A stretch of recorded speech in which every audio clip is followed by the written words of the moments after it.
UN observers arriving in Syria had few illusions about the chances of peace. 10 unarmed observers, 30 unarmed observers, 300 unarmed observers, even 1,000 unarmed observers cannot solve all the problems. Even as the UN team spreads out to monitor the 2-week-old ceasefire, the bloodshed continues unabated.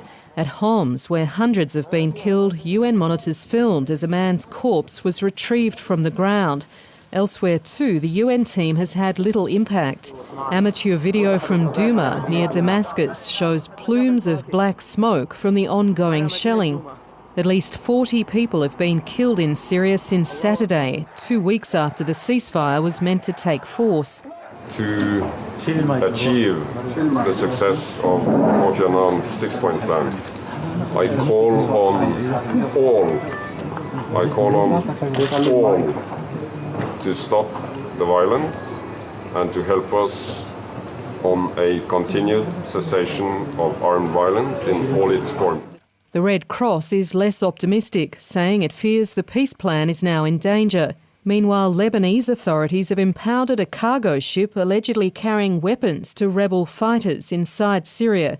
They have uncovered several containers full of rocket-propelled grenades, machine guns and rifles. Analysts say, far from respecting the ceasefire, rebel fighters are increasing their attacks against the Syrian regime.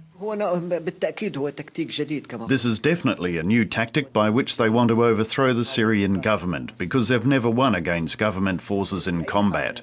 One Syrian opposition party has called on both the Syrian government and rebel leaders to begin unconditional talks instead of fighting.